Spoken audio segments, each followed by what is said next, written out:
Morning.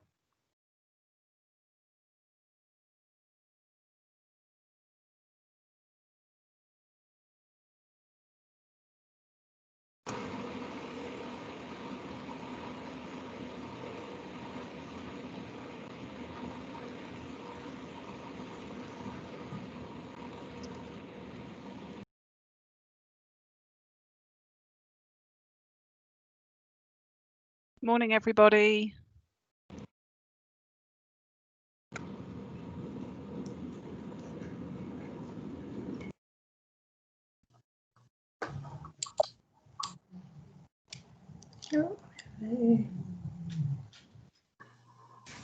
Hazel, Hi. is everybody admitted?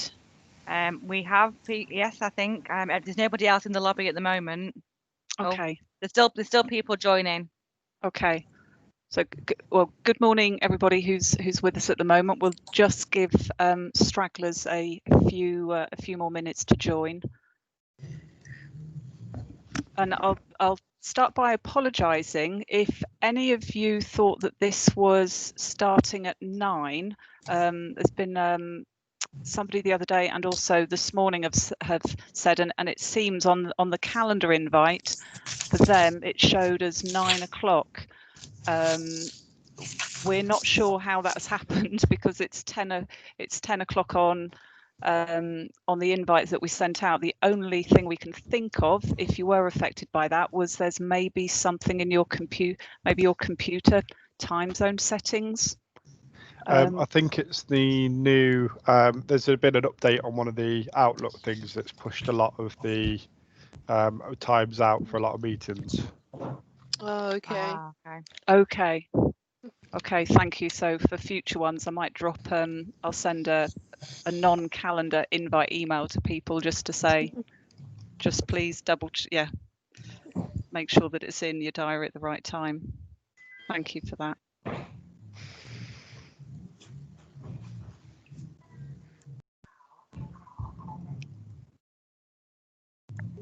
Okay, Hazel, So with nobody else in the lobby and everybody that I've let everybody in. Okay. So let's. I think we'll start the session. So thank you, everybody. Oh, sorry. Oh, sorry. Okay, so thank you, everybody. Welcome to BOC's Getting Started with BOC webinar for Part B Home Oxygen Prescribers. The reason for this webinar is because on Monday, the 19th of October, BOC Healthcare will take over from Air Liquide as your regional home oxygen service provider. My name's Claire Roof. I'm BOC's transition lead, and I'd like to thank you today for joining us. With regards to the handover from Air Liquide, this time round, unlike previous HOS contract transitions or contract renewals, there really are not many changes that you need to be aware of a prescriber, and there are even fewer changes that your patients need to be aware of. The main changes for you as prescribers is that under the new contract, HOOFs must be submitted via the provider's portal.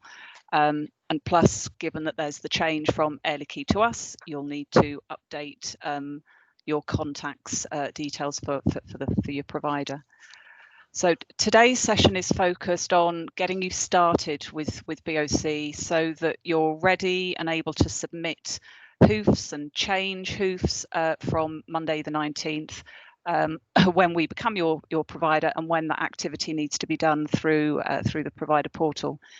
It's really an introductory session to give you what you need to be able to manage your patient's oxygen equipment and oxygen therapy needs from that date.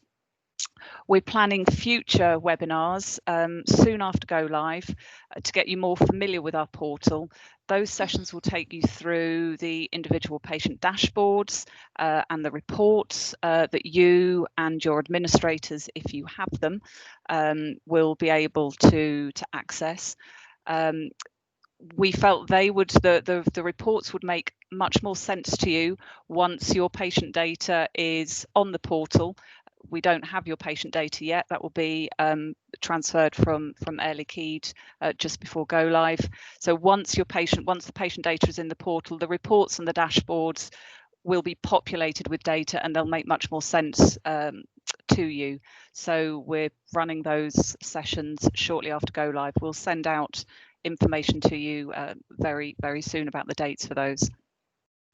So hopefully by the end of today's session, we aim for you to know how to find your patients, your existing patients on the portal, how to create or amend a hoof, be familiar with the equipment that we're bringing in that's new to the region, and hopefully be reassured by our prime focus on patient safety.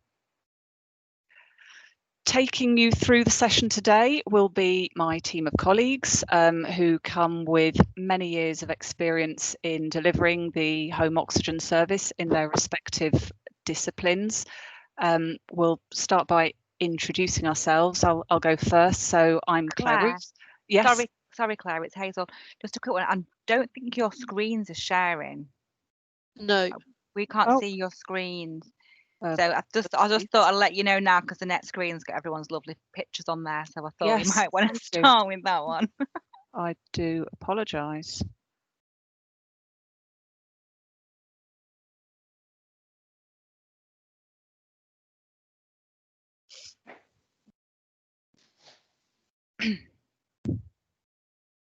Make sure I select the right thing now.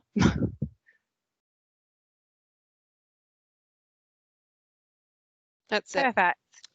Okay, it may be perfect for you, but I've lost visibility of it myself.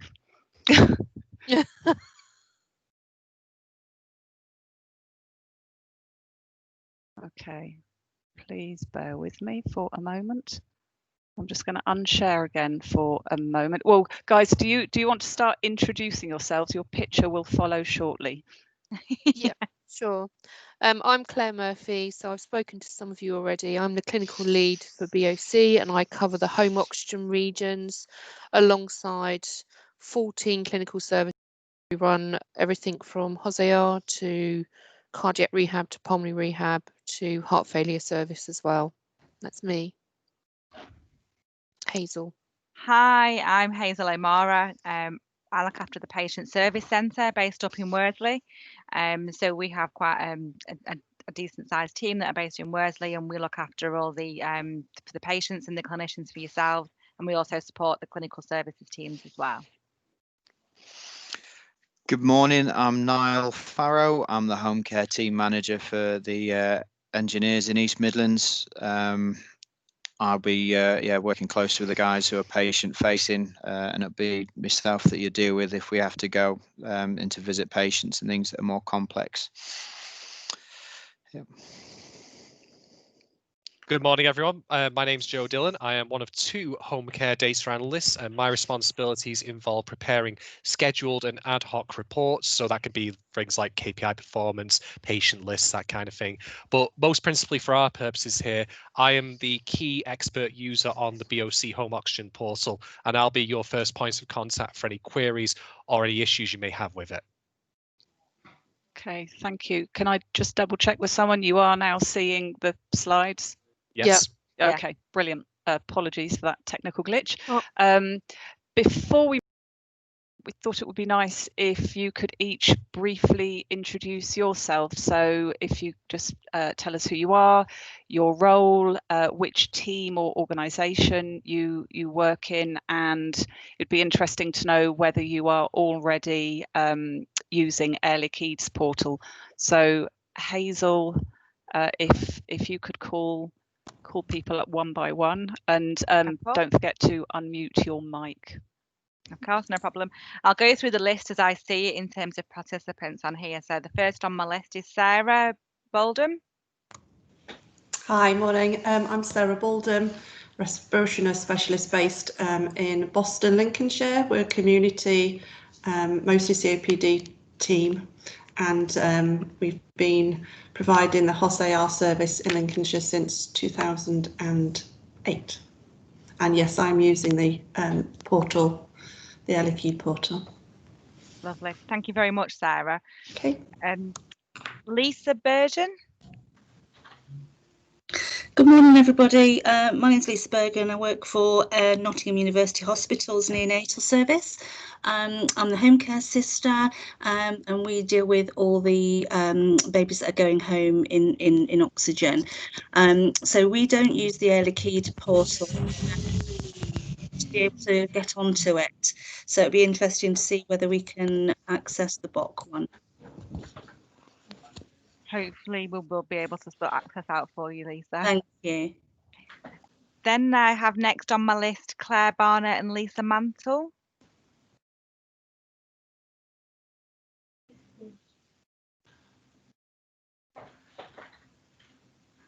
Oh, okay. You've no sound. So Claire and Liz, home oxygen clinical nurse leads based at Chesterfield Royal Hospital, covering Derby and Derbyshire. And you do use Air Liquide. Lovely. Thank you. Claire Curtis. Good morning, I'm Claire Curtis, ILD lead nurse in Nottingham. We don't use the portal here. Okay. Thanks, Claire. Thank you. Nikki Dodd.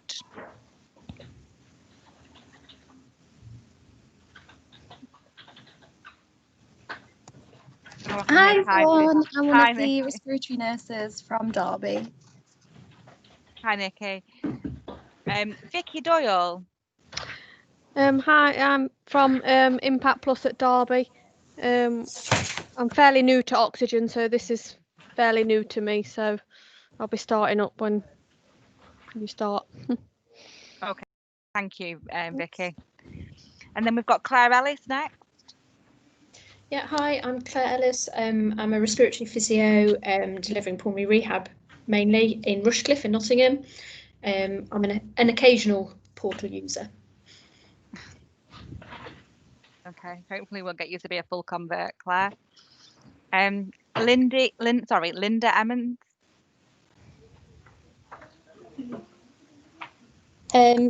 I'm the inpatient oxygen link for the Impact Plus team in Derby. Have been doing it for quite a while, but I'm a very occasional portal user. I tend to do it from System 1, but I will convert. I've also got Nikki Dodd with me. Joe, do you want to come talk? No. And I've got two of my other colleagues here with me, Joe Wood and Nikki Dodd, and we're all there and we're all listening. Oh, brilliant! Thank you so much. Nice to meet you all. Thank you. And then I've got Holly. Hi, I'm Holly. I'm the ILD nurse at Nottingham. I work with Claire Curtis as well, and I also cover the LAM centre as well. Lovely. Thank you very much. Kerry Hall. Hi everyone, my name's Kerry. I'm one of the lead respiratory nurse specialists for the Impact Plus team. I think you've spoke to most of my colleagues already. Oh, brilliant. Thank you. Stephanie Holiday. Hello, I'm Stephanie Holiday, lead COPD nurse at Nottingham University Hospital, and I do use the portal already. Lovely, thank you. I'm not sure, is this Beverly James? Yeah, hi. Yeah, I'm Bev James. I'm respiratory nurse specialist at PICS in the community and have used the portal before. Thank you. Lovely, thank you. Heather Jones. Hi, I'm cystic fibrosis nurse at Nottingham City Hospital, and I'm an occasional portal user. Hopefully we'll get you converted. Then we have Julie Owens, who we will welcome. Hi Julie, you'll be joining us on the 19th of October. Yeah, hi, morning everyone. Yes, I'm Julie Owens. I think most of you know who I am, but I'm the respiratory advisor for the East Midlands. So obviously currently I'm with Air Liquide, and I have obviously been using the portal right from the beginning. Yeah, moving over to BOC 19th of October. And yeah, so hopefully we'll all be up and running and using the portal at the end of this session. So morning everyone. Oh, thank you. Lovely to see you, Julie. Next on my list, I've got Christopher. Hiya, I'm Chris. I'm one of the respiratory nurses from Impact Plus in Derby. I've got access to the portal, but tend to use it through System 1. Okay, thank you. And then I've got Sarah Spencer. Hi, I'm a children's respiratory and community nurse at Nottingham University Hospitals, and I'm tagging on to this session because mainly look after children with cystic fibrosis, but sort of complex respiratory and end of life as well in the community. And I don't use the portal in this role, but did previously my old role. Oh, okay. So hopefully this will, by the end of this session, you'll be able to use the portal. Thank you, Sarah. And then I've got Joseph Wood. Hi, I'm Joe, one of the respiratory nurses at Impact at Derby. Hi, thank you. I mean, I think Liz has just joined as well. Hi, Liz.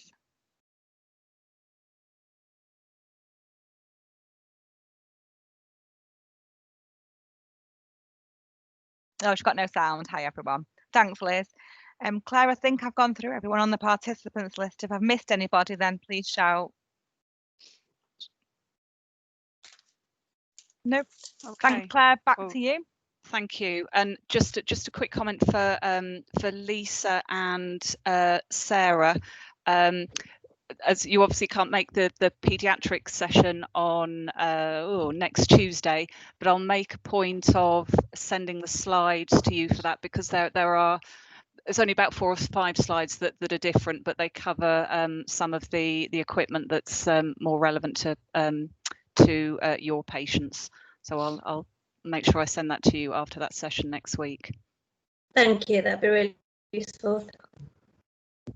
So thank you everybody for introducing yourselves.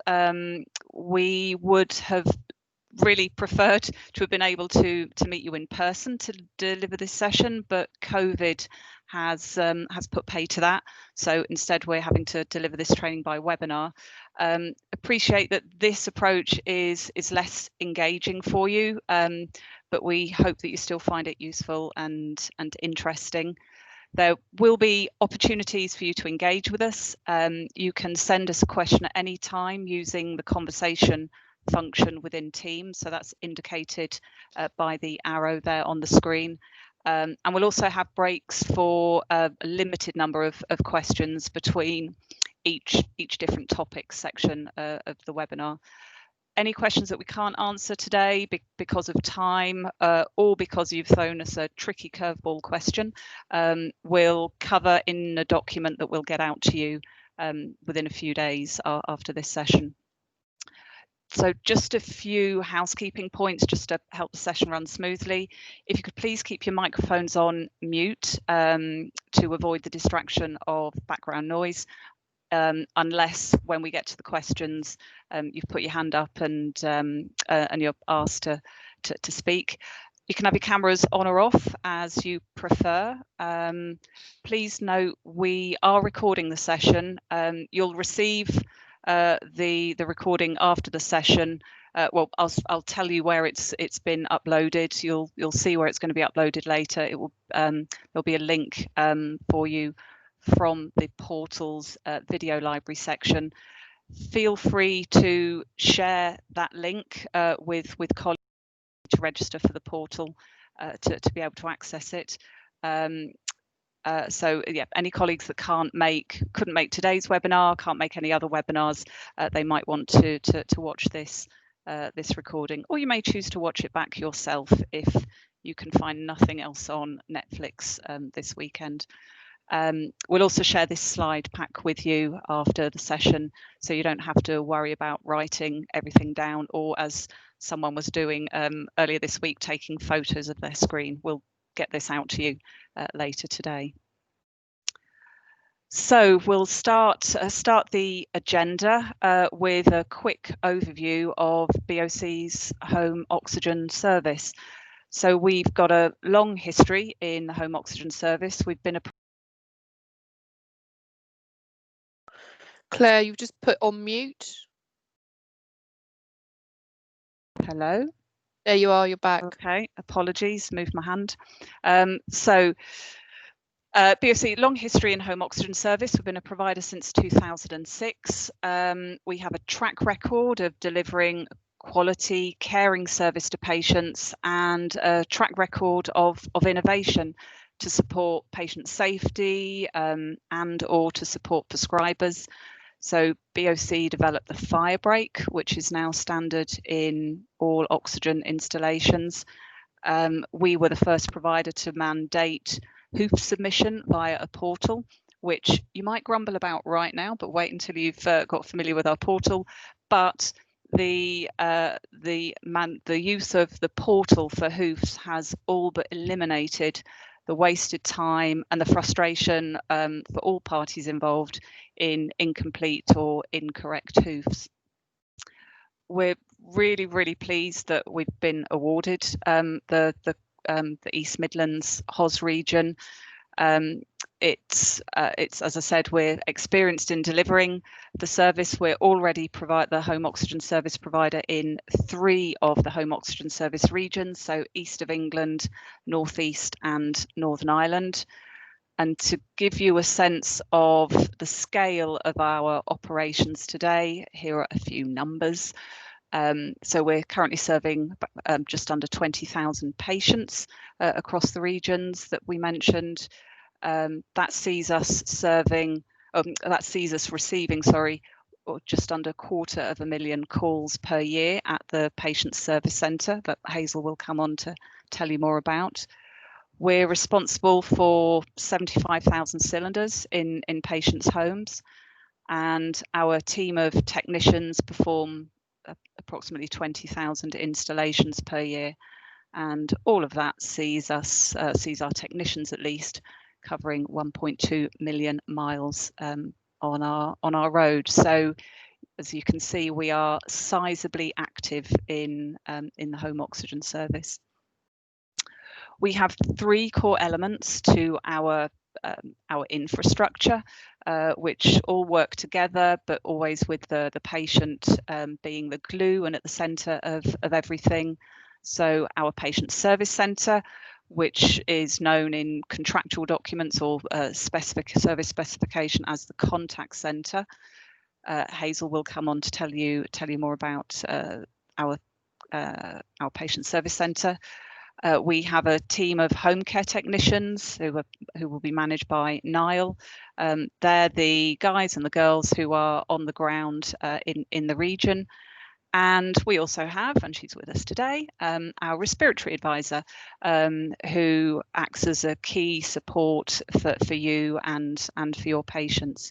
So, and don't panic, Julie, when what I say next. Now I'm going to say the team will introduce each of those elements, but Julie, don't worry, Claire's going to cover that today.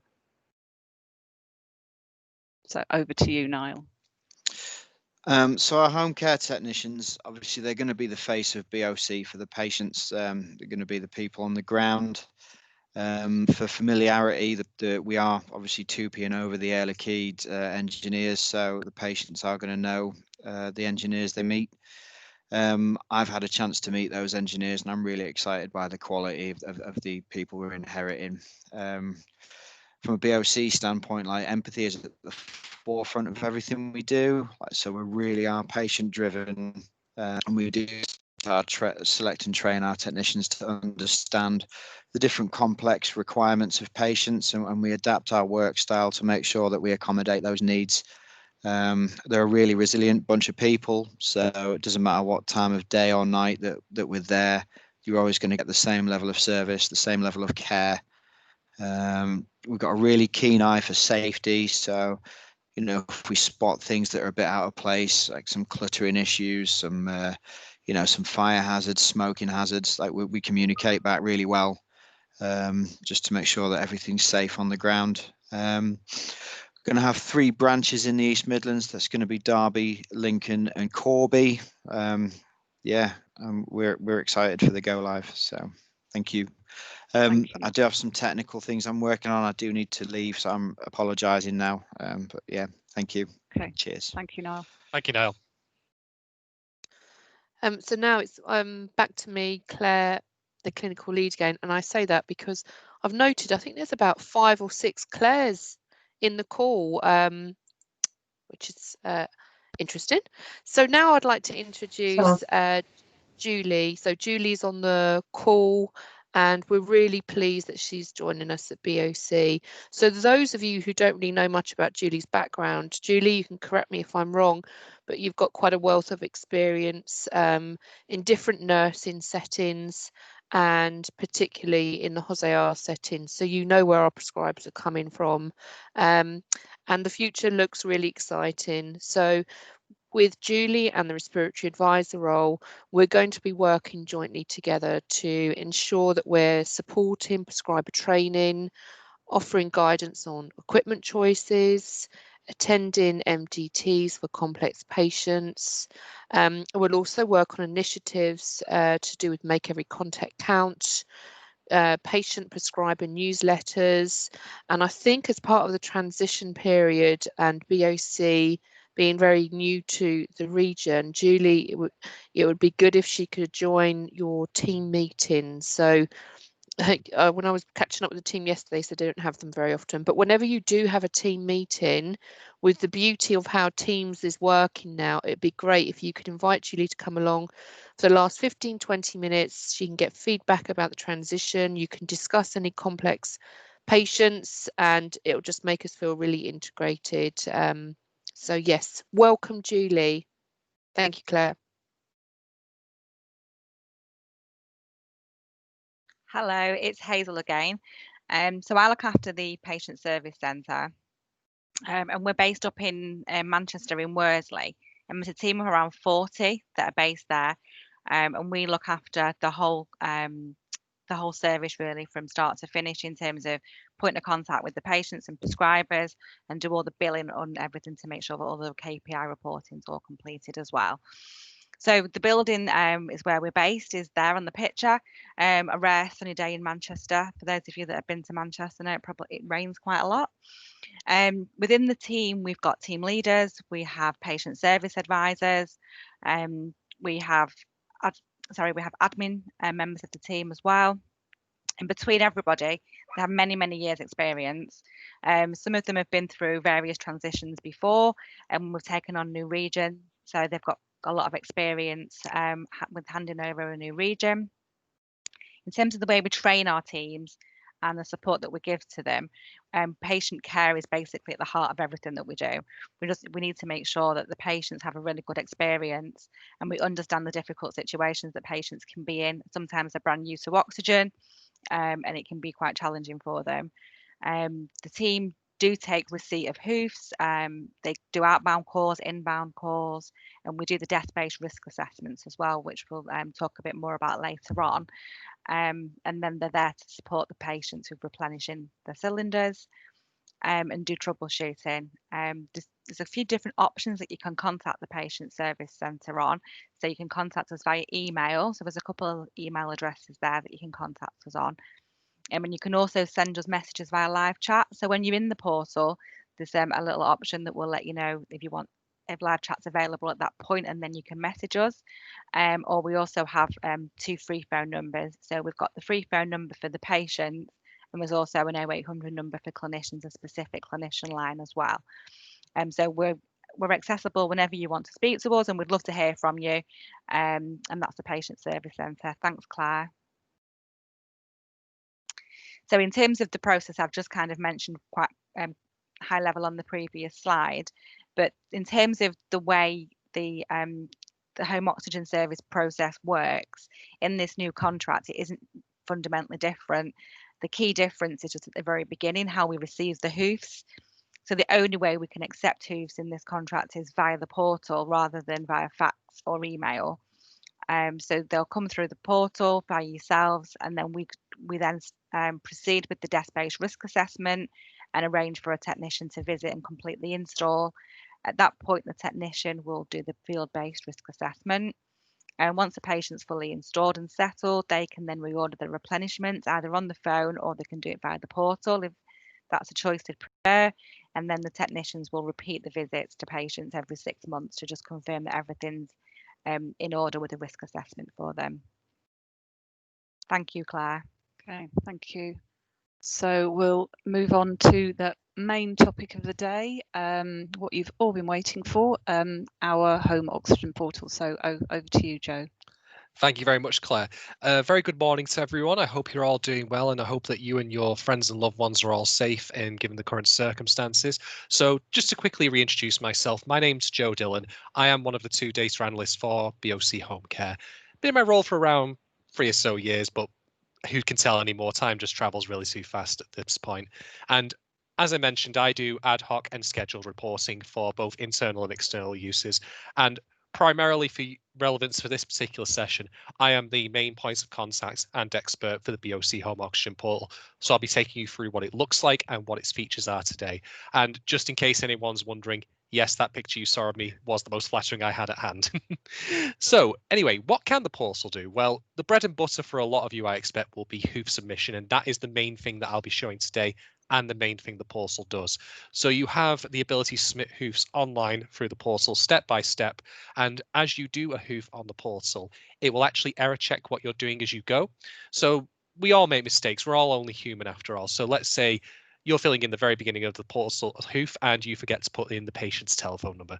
It happens, but the portal will tell you that you've forgotten that and it won't let you submit it until you've then added it in. So as Claire mentioned before, like a lot of the waste from paper hoofs being filled out incorrectly has been completely eliminated.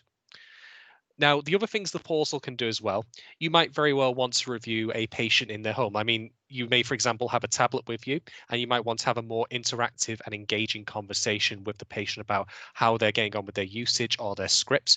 You can pull up a patient dashboard for them. And this means you can then see their recent turnover history for their concentrator or cylinders. You can also view their current prescription information. You can also see their address, any recent safeties that have been logged. There's quite a wealth of information there that should make it easier for you, be it if you're interacting with the patient in person or just in your own office and you're just reviewing them privately, to get more out of them and have a more informed discussion with them. So as time goes on, when you use our portal, you'll of course build up a wealth of hoofs that you've submitted, and you may very well need to pull a copy of those from the past when you're doing a new review, or if you want to put it onto, say, System 1 or another service like that. And we do have a hoof archive that does just that. Now, I appreciate a lot of you may very well be working in teams and you may very well need to see each other's hoofs. You might want, for example, to pull a colleague's hoof from the portal in the event they're on leave, so you can then take over with their discussions about the patient and stuff like that. And on demand, we can create what's called a prescribing group where we link together certain individuals so that way they can then see each other's hoofs. Normally, for security purposes, you can only see your own. So this just keeps everything nice and tight with IG concerns. And throughout the life cycle of dealing with a patient, you may very well need to arrange the removal of their equipment. It could be, for example, a neonatal patient who has now recovered. They no longer require the oxygen. You can do that through the portal, and it's a much simplified process versus doing a full hoof. You only need to complete like a fraction of the actual information. But in other circumstances, you may very well need to tell us that a patient has had a safety incident. Could be they've been found smoking unsafely, maybe they've had a trip or a fall. And if you want to notify us through the portal about that, you can do so, and they get reacted to promptly. And lastly, but not leastly, we also provide a library of different resources on the portal as well. This includes things like how-to guides on how to actually use the portal. You get safety information and videos as well. There are newsletters, and for later in this discussion, the modality selection tool. So with regards to registration, apologies for those of you who have already registered, because this is something you'll have already seen firsthand, but just so everyone's on the same page, it's dead simple. You go to www.bochealthcare.co.uk/HOP and you just click register here. There is a simplified web address as well that you're more than welcome to take down, which is www.bochop.co.uk. All of these web addresses I'm giving out right now, by the way, don't worry if you've not taken them down. We will be giving them out later on, and of course they will be on this slide pack when it is sent out for you. Make sure to bookmark this page, and this is also where if you reset your password, because again, I've got maybe 24 different passwords I have to know for all my services. It's inevitable that I'd forget them, and it happens to the best of us. You could do so here as well. So the portal is not just for clinicians, we also have it as a one-stop shop for patients as well, where they can order oxygen online, they can do things like electricity refund queries or notify us of holidays, that kind of stuff. So they would register here as well.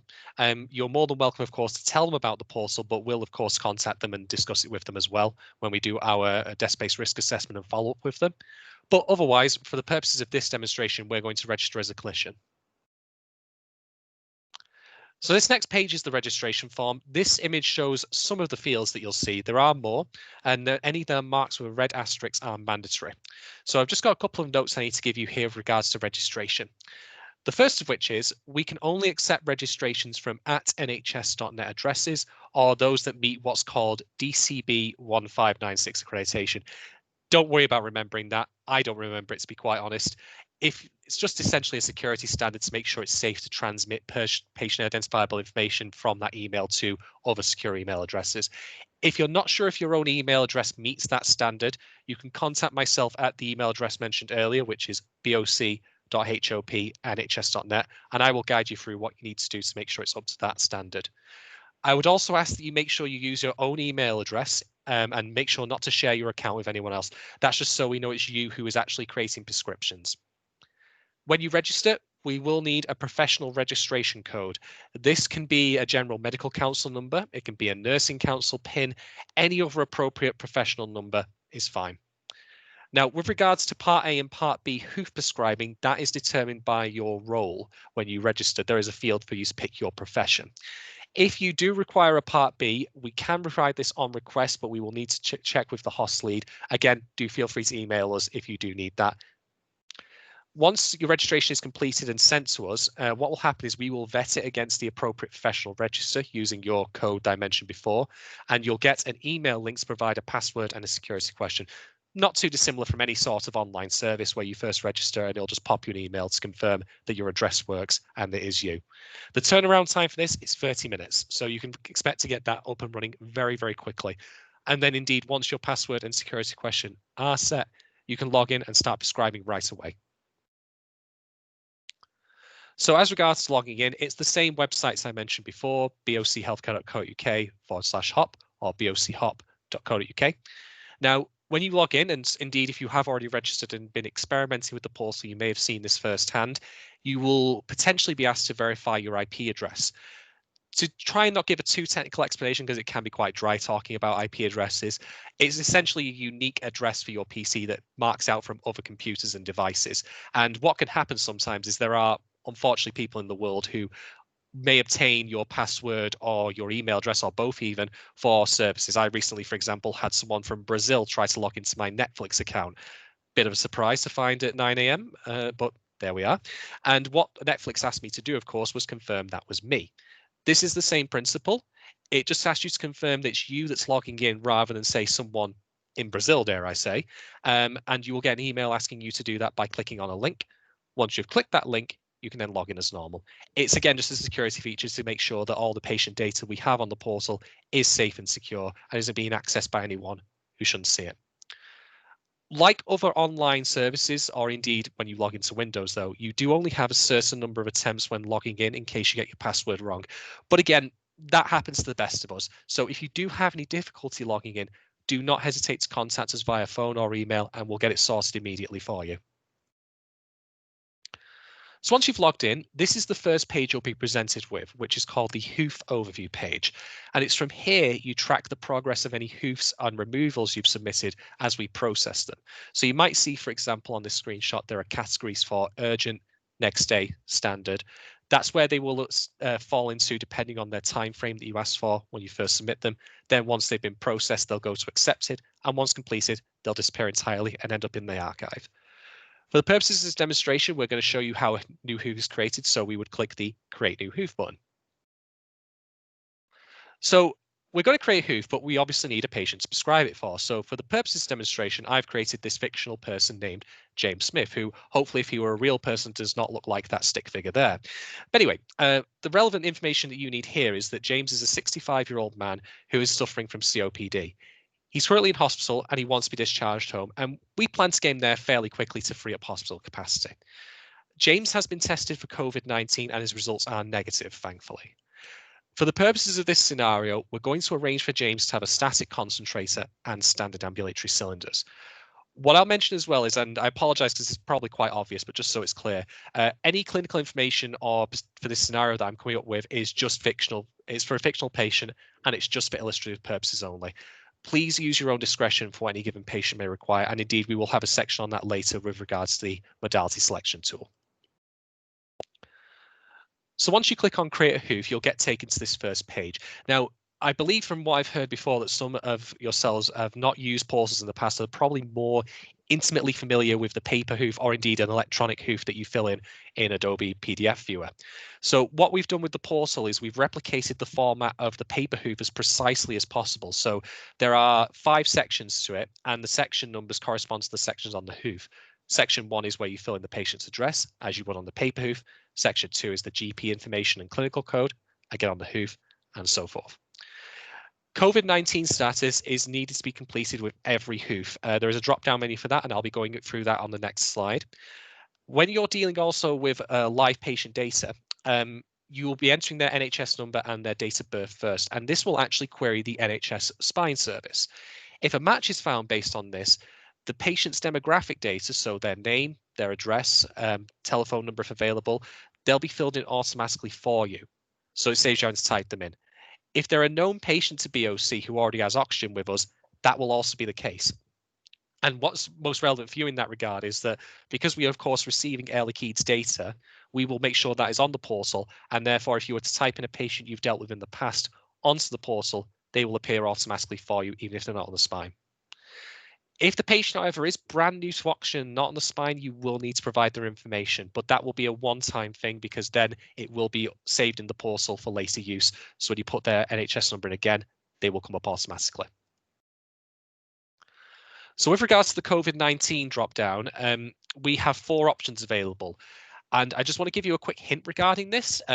If you are awaiting the return of a swab test or the like, given the current testing scenario that we live with, I would advise that you choose suspected when marking up the patient's COVID-19 status, or indeed if you have any suspicion at all, they might have it. The reason we want this information is because it helps determine our approach for doing the installation. Make sure we have the appropriate PPE, make sure that we, of course, don't come into contact with anyone. We'll be going through that in more detail later when we talk about the actual visits and the field-based risk assessment. But any information that you can give us with regards to the patient having COVID-19 or not is immensely helpful. So this screenshot now has been filled in. As you can see, this is James's completed information for part 1. All of these are already on the hoof, by the way, the field names that is. So what will happen is when you complete the hoof, you can save it as an electronic document. So that would be as a PDF file or as a Word document. And the fields that are on here will go to the appropriate fields on the hoof. To continue, there is a button that's just out of screenshot on here called Save and Proceed at the bottom of the form. If you've again missed any mandatory fields, the portal will let you know that something's missing. Now, additionally, while of course you may very well miss details, because again, it happens, we're all only human, you may very well also potentially misspell the patient's name. Again, it happens, I've done it tons of times. But don't worry, if that comes about, you can simply return to this section later by clicking the back button that you'll see at the bottom of the screen, and then you can just simply correct it and then return to where you left off previously. So part 2 of the hoof, this is where you provide the patient's GP information, their clinical code, NIV CPAP status, and pediatric status. So for GP practice, we do have a couple of surgeries in the country that are satellite surgeries. So you've got like 3 different practices based in the same building, for example. And so when you put the postcode in, what will happen in those cases is you get given a drop-down menu to pick the appropriate practice. And when you do that, it will fill in the rest of the GP details automatically. So you don't need to worry about knowing them offhand as long as you at least know the postcode. And again, once you've done here, you click Save and Proceed. And then if you need to make any changes to part 1, just click back and it'll take you back to there. So part 3, this again, probably intimately familiar with if you've seen a lot of paper hoofs. This is where you do the assessment details for community services, or if they're based in a hospital, and as well as their ward details if appropriate. The entire page is completely optional, but it can be useful to fill out in the event that we need to contact someone other than yourselves. You could very well be finishing up your shift, for example, at the end of the day, and someone else would rightly want to take over. So if we have a contact number as an alternative way of getting hold of someone, if there is a query, that is very helpful. So just something to keep in mind, but if you don't need to fill in, of course, don't fill it in. Anyway, once we've done that, we'll click Save and Proceed again. So this is the interesting part. This is where we get to pick what modalities our patient receives. So we've already determined for James, in this case, our fictional patient, that he's going to get a standard concentrator and standard ambulatory cylinders. But before we actually do begin prescribing or demoing how that works on the portal, we should discuss modality selection and how to pick the best treatment for your patient.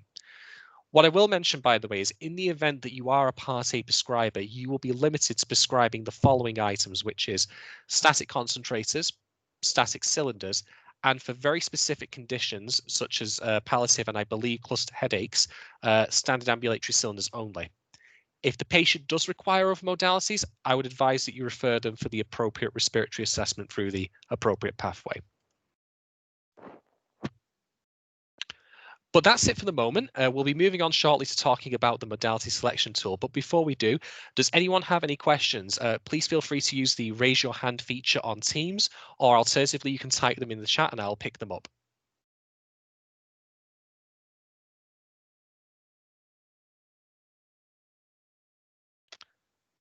Okay, I can see that we have one so far. So just if anyone else is considering what to ask, I'll answer this one first, which comes, I believe, from Sarah Baldwin. Hi, thanks, Joe. Just a query about the COVID information. You've given voices there. Just a little bit concerned because we do have patients that we put oxygen in, we install oxygen for admission avoidance, right. And our COPDs may well have a new cough. So you've only given us no symptoms, and I couldn't honestly say that I could tick any of those. So patient may well have a new cough. They may not have had a COVID swab because that might be the first time that we've seen them. It doesn't give you an option for informing the engineers that we've requested a COVID test and are awaiting results. Not to worry. Two things. There is an option for suspected. So if they do have the symptoms of COVID-19 but are unconfirmed because they've not been tested yet, or because, as you say, they are awaiting the return of a test, put down suspected in that case. That just play it safe, play on the side of caution. The second thing is that there are sections later on the hoof where you can provide additional information about that. So I will talk about those specifically with relation to COVID when we get to those later in the webinar. Is that okay? Yeah, that's fine, because of course, you know, acute exacerbation of COPD often presents with the same sort of symptoms. Yeah, absolutely. And I'm more than happy in this case for you to err on the side of caution. If you have any suspicion whatsoever, even if it's just, as you say, a cough, just mark it down suspected and just tell us COPD with cough may or may not be COVID. But I'll again point out later in the webinar where you can write that information in. Great. Does anyone else have any questions at this point? All right, then. Excellent. We'll be going through the portal in a little while, of course, with the actual prescribing of items. But for the moment, I'm going to hand over to Claire Murphy to talk about the modality selection tool. Thank you very much. So just bear with us a moment whilst we change screens, and Hazel, you'll bring up the modality selection tool. Should be on your screen now. Thank you. I don't know if any of you have used something like this before, but the main aim for the modality selection tool is to help clinicians when thinking of what to prescribe for ambulation for our patients. And we target it towards the ambulatory advice because, of course, we know for long-term oxygen therapy, we always go with a concentrator. Anything more than 3 hours a day, your bog standard concentrator is indicated. But the tool is really good for you, especially if you're starting out and not as sure of our modalities, or just actually thinking about what's the most cost-effective, sustainable approach to take. So firstly, what you need to do is to select your consumable. So will it be a face mask or will it be nasal specs? So if we just demonstrate here, Claire, can I have, or Hazel, can I have nasal specs, please? And then if we could input 2 litres a minute for 4 hours a day. And let's just see what it comes up with. So here in the green, it's suggesting that a portable concentrator is the most cost effective and sustainable, followed by liquid oxygen. And then we've got our ambulatory cylinders and lightweight being the most expensive for this option. And now if we try again with a slightly different approach, if we could opt for the nasal cannula, let's do 4 litres a minute, 6 hours a day. But if we could do some lifestyle options as well, please, Hazel, can we have second address and frequent short breaks? Okay, and now it's saying that a transportable concentrator will be the most cost-effective and sustainable option to trial for your patient. So feel free, the modality selection tool is embedded, it's in the home oxygen portal, so feel free to start using this and seeing what works for you. And we welcome some feedback as well on this. I think that's it. If there is any questions on using this, or if you've got any experience of using such a tool with Air Liquide?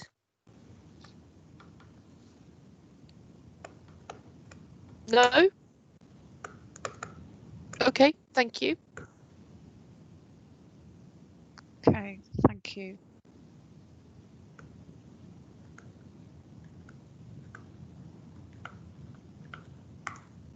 So we will move on.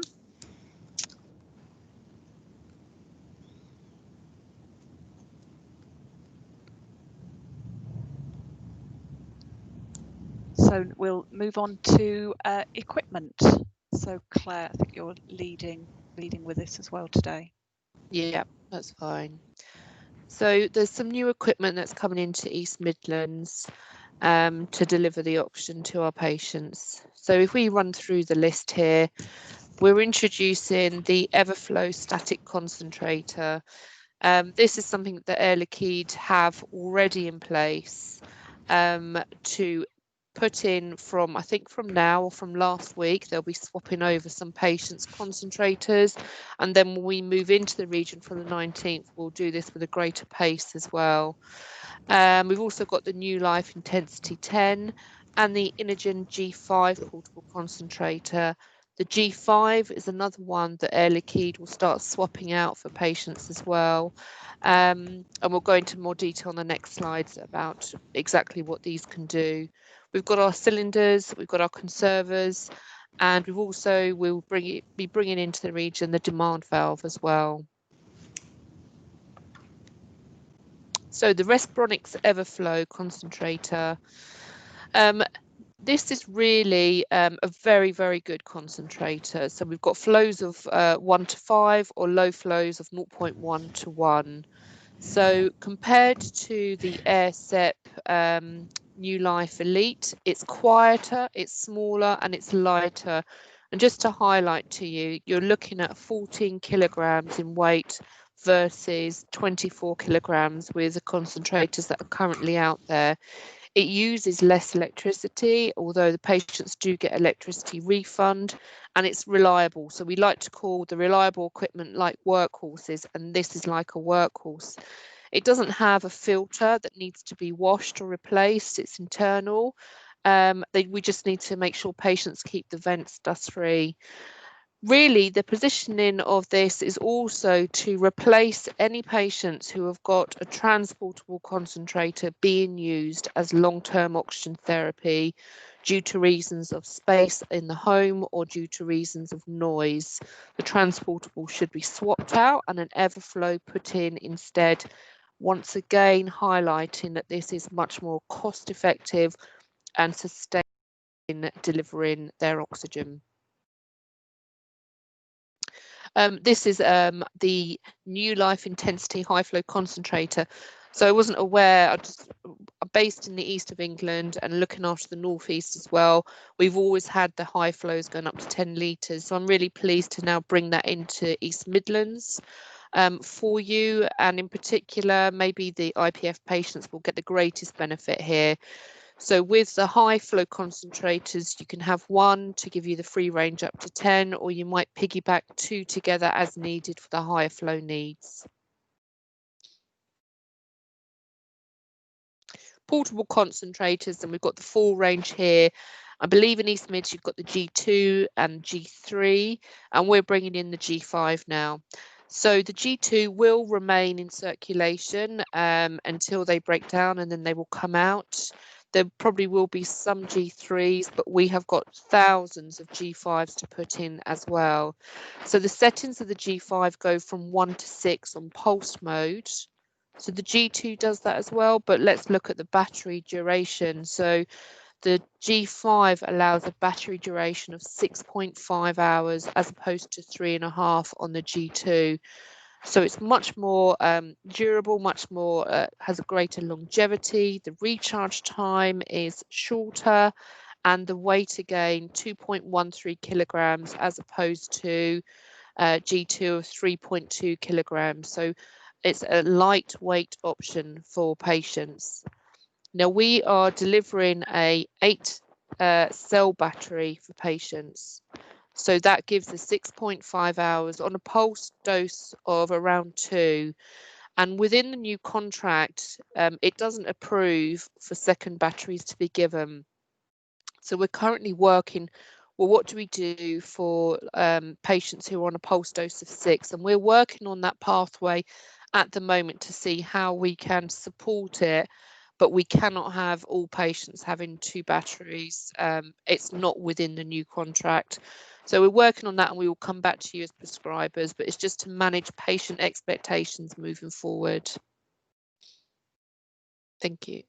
Here we've got our static cylinders. So the ZH, this is your backup cylinder. So if there's a power cut, hopefully patients will have it nearby and not in the shed or under the stairs. And alternatively, this will be delivered to patients with cluster headaches, and we would be recommending the demand valve is put in as well. So this is our big standard ZH cylinder. And then we move to the portable selections. So our CDs, our DDs, and our ZAs. Our ZAs being the smallest, but with the smallest, it comes the restrictions of flow, and that's why these are better positions for your pediatric patients. If you've got somebody who's older and frail, then you are still thinking about the POC or liquid oxygen with a lighter flask as well. Not just the ZAs. And you can see that there are the flow differences between these cylinders.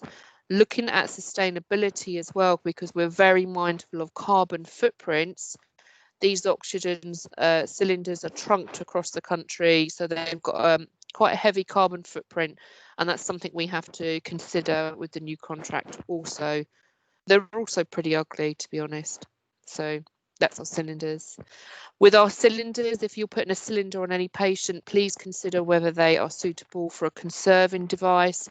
So can they trigger that pulsed mode, you know, breathing in the negative pressure through the nasal specs, which then releases the oxygen, conserves the longevity of that cylinder as well. It's the CHAD conserver that we will be bringing in. So it's got settings of 1 to 7. And it also does a continuous flow at 2 litres a minute. Patients who are using this within the northeast and the east have said it's easier to use. It will automatically switch off if the oxygen flow stops, and there's a simple button to push it on. So we know with this, we put the cylinder setting to 4, and the conserving device is what we trigger to the pulsed flow needed by the patient. Unfortunately, we do have a lot of patients who are mouth breathers, so this won't work for them, or if they've got a high respiratory rate, it's not going to work. But consider it with any cylinder install, please. Thank you, Claire. Then the demand valve. We're really excited to bring this into East Midlands. We've had it for many years. We've had it for 4 years, actually, within the East and within the Northeast, and it's a game changer for patients with cluster headaches. There is some research out there to support it. There's not a great deal of research though. And so we're bringing it into East Mids, but there is still pathways, agreements to be made to find the criteria of a patient being eligible for a demand valve. So it's not going to be a case of needing extra funding, but as from the go live date of the 19th of October, it will need second approval to put it in. For patients, you know, we talk about the ZH cylinders.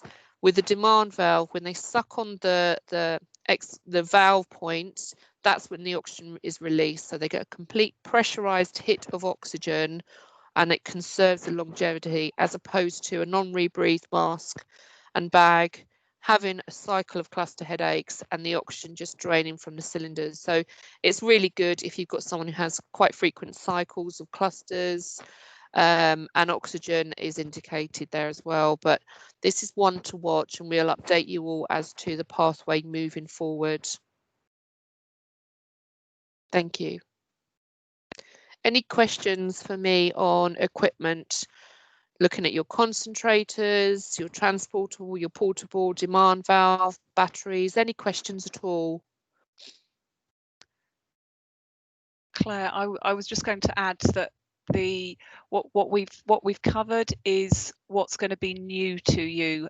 Please be assured we have the full range of LOX equipment. We have transportable concentrators. We generally have the same models as Air Liquide in those areas. We will be taking on Air Liquide's equipment that's with patients, but really the what we've just covered is what's going to be additional to what you've already got.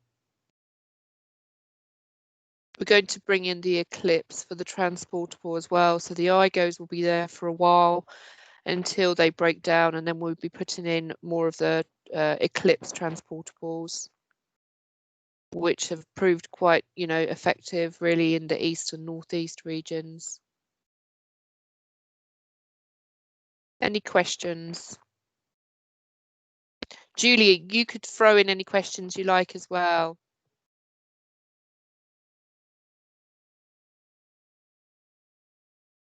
Okay, if there's nothing more, we'll move on. Oh, there is. Julie, sorry. Julie, what do you want to ask? I just wanted to ask about the liquid oxygen. I know from experience over sort of recent, at least over the last 12, 18 months, there have been some concerns over the age of the flasks, etc. I just wondered if you'd be bringing in any new flasks to replace ones that are old. Actually, Claire, can I ask you about the flasks? Has that been covered as part? Yes, I believe over time we will be replacing Air Liquide's older equipment. So yes, that will over time we'll be bringing in newer models of, well, almost all of the equipment, including locks. Okay. Yeah, and just to say, I think that we'll probably be looking at a project on liquid oxygen to see how it's perceived and how we can potentially relaunch it and position it for the appropriate patients. We've got the capability, being part of such a big company, to bring in equipment that we think is quite good and snazzy from Europe. So for a while now, I've had my eyes on a side fill liquid unit. So for those patients with less manual dexterity, it's much easier to put the flask on the side. And I'll be talking to the my manager and the main operational manager about whether we can potentially bring some of those in as part of a relook at the liquid oxygen offering. Because further changes as well, Julia, are that our risk assessments mean that we don't put liquid oxygen in patients' homes or balconies. So there will be some changes for patients who are currently having liquid oxygen installed in their homes. Okay, that's great, because there's obviously an increased number of patients, particularly in the East Midlands. I'm not sure about any other areas, with more patients being diagnosed with ILD and higher rates of oxygen flow rate. It has been, it's kind of like hands are tied really, because it's very difficult to know what to give them other than liquid or cylinders. So if there's there's something out there that's going to help improve patients' lives, that's going to be really good for them, I think, really, and the clinicians who prescribe. Yeah. Absolutely. And for ILD patients, our equipment nationally, not just BOC, can fall short when they need higher flows of oxygen.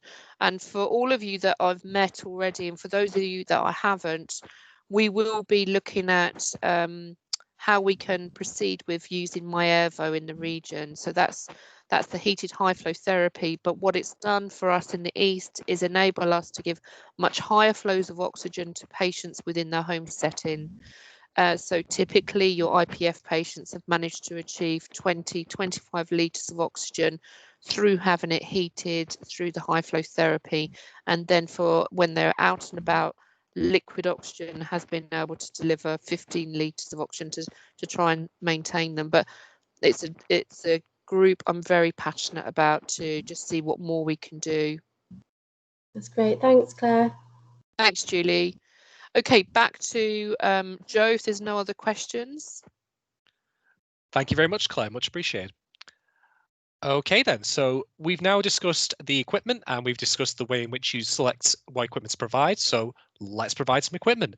So just to refresh yourselves, we decided in this scenario that for this fictional patient, Mr. James Smith, we would give them a static concentrator and standard ambulatory cylinders. But we've determined the finer detail now, which for this scenario will be 2 litres a minute for 16 hours a day, and that's on the concentrator. For the cylinders, it will be 2 to 4 litres a minute, so variable, for 4 hours a day, and that will be all with cannula. So since one of the flow ranges for the equipment we picked is variable, we will firstly pick variable from the litres per minute, and then we'll pick standard for hours per day, because both of those are fixed. So having now picked the flow and hour ranges for our hoof, the window will refresh and you'll see these options modalities. So I imagine you're all probably quite intimately familiar with a lot of online ordering services, like if you've ever been on Amazon, for example, if you've ever been, say, on Argos, or a personal favorite of mine, Domino's Pizza, you can find that they have a basket system, and that's where you add items to this basket and then you check them all out at the end. And that's the way that the portal works as well. You add modalities as you go along, and then when you're done, you submit the hoof. So I'm going to now show you on the screenshot how we do that. Firstly, we're going to start with a static concentrator, which we're going to fill out for 2 litres a minute, 16 hours a day on cannula. One thing I need to note is that you can only request 24 hours per day combined across all modalities you select. So you cannot, for example, request 20 hours a day on a static concentrator and then 20 hours a day on ambulatory cylinders. The portal will notify you if this is the case, but it's just so you're aware ahead of time. So we filled in the fields. So you've got quantity 1 for static concentrator. If you do want more, because there are occasions when a patient may not be able to have a concentrator that covers the entirety of their home, you can request that quantity there, of course. We can also now arrange a mask because the flow rate we've picked provides mask options which are compatible with that flow rate, 24 and 28%. But for the purposes of this scenario, we're going to just stick to cannula. So we're going to leave the masks unselected. So masks will only appear if you're prescribing a flow or flow range that supports the appropriate mask type. If in a different circumstance we wanted to give James, for example, 2 to 8 litres a minute, we would have 2 additional options open up. We would have the, if I recall correctly, the 35% mask and also the 40%. I could be wrong off that hand, but you would get more options available as the flow ranges support the appropriate mask types. Just to go back to what Claire mentioned before about cluster patients, if you require a non-rebreathe mask, you would need a flow rate that covers at least 10 litres a minute at the minimum. The demand valve is not something you'd request at this point because it's not a mask per se, but I will mention in a little while how you can add that to the hoof and request it to be delivered if you want that for a clusters patient. But anyway, this case, we're happy with the order, so we can now click Add to Order. I will mention as well that with regards to high flow concentrators, we'll provide those on request as well if they're asked for, and I'll again show you later how you can ask for those on the hoof. With regards to low flow concentrators, we will provide the appropriate low flow equipment if you request a low flow on there. So if you, for example, requested 0.1 litres a minute, then you would get a low flow concentrator for that patient by default. You wouldn't need to ask for it. So now we can add the standard ambulatory cylinders. You'll also see, by the way, that the static concentrator has now been added to the bottom of the page there. So that's now set. Because static cylinders have specific additional extras like low flow regulators or conserving devices, you can see there are drop-down menus for those there. So if you require them, you just simply select yes as appropriate. For cluster patients, there is an additional patient information section further along. That's where you would write in if you want a demand valve.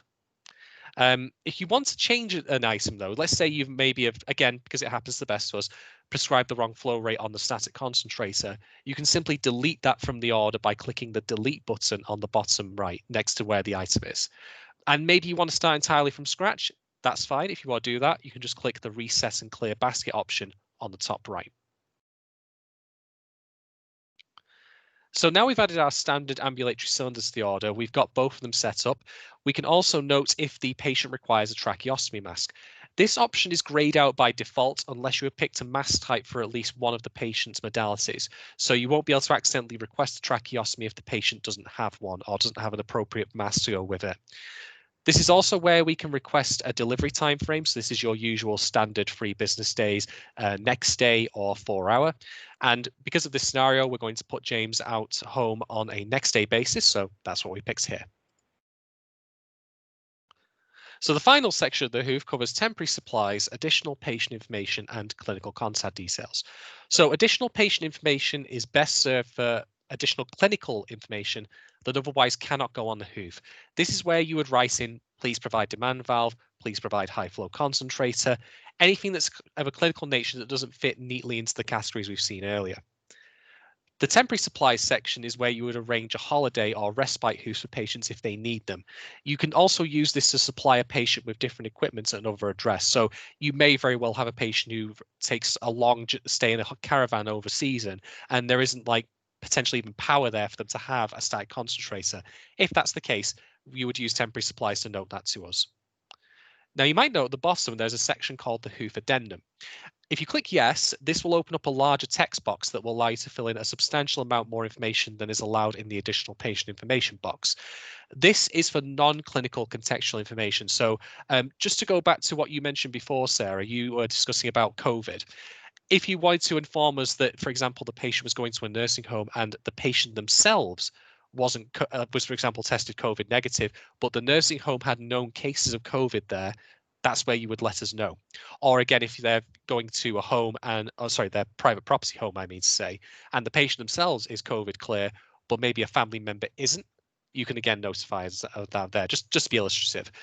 You can also do things, for example, like if James in this case were not fluent in English, for example, it wasn't their first language, you can tell us that there. Maybe they're short-sighted and they need high visibility tubing. Anything that's related to making sure the installation goes as easily for the patient as possible and for ourselves, anything that we might need to be aware of on a safety basis, pop it in there. This, however, will not be transferred to the HOOF because it's not actually on the HOOF document itself. So we don't want to we don't want it to end up like, being missed, but at the same time, it can't go on the HOOF because there's nowhere to put it. But yeah, definitely include any contextual information you require there that would be helpful for us to know. So once you've done that and click Save and Proceed at the end of section 4, you come to the review page, and this is just where you can look over the entire HOOF before sending it to us. And again, if at any point you need to make any changes, you can just click the back button to return to the appropriate page. Once you're happy with it, you'll then need to tick the HOCF and IHORN boxes to confirm these have both been completed. These are the home oxygen consent form and the initial home oxygen risk mitigation form. You won't be able to submit the HOOF without ticking these, so just make sure you do that and complete those forms. If you also want to arrange for confirmation of installation to go to a different email address, you can type that in here as well using the field on the bottom left. And then with that done, we can submit the HOOF by clicking Create HOOF. So once you've submitted a HOOF, you'll see an email confirmation appear in your inbox. That's your one your account is registered to. That looks like the one at the bottom of the screen. You can also at this point download the HOOF as a PDF or a Word document, so you can save it to System 1 or EMIS, for example. I should note, by the way, that HOOF confirmation emails only go to the prescriber who submitted the HOOF. They won't go to the HOSAR service nominated mailbox. And separately, because this is relevant to putting new oxygen installations in, we're going to be providing daily uploads of reports covering new and removed patients on a rolling basis for 28 days. So you can see who's had oxygen installed or removed during that time frame. This, however, will only be accessible to certain users inside specific reporting groups, which I'll be covering in more detail shortly. But now that your HOOF's been submitted, you can track its progress from the HOOF overview page. And again, if you need to retrieve it later, you can download it from the HOOF archive by clicking on the Search Archive button there. That's not all the portal does, though. I mentioned before that we do provide a resource library, and one of those things is a video library. So this is available to both patients and clinicians, and it allows you to quickly access a selection of YouTube videos that we've approved. Patients see different videos than clinicians and vice versa. So the videos you can see on the screen here are ones that we provide to all clinicians, and this includes things like the recent Hands, Face, Space video put out by the government regarding COVID-19. There's information on awareness and safety about oxygen therapy and things like, flammability, ignition fact risks, also slip, trips and falls. And we even have a video narrated by our own Claire Murphy here as well. This is also where you would find video guides on how to use the portal if ever you need a reference point, narrated by yours truly.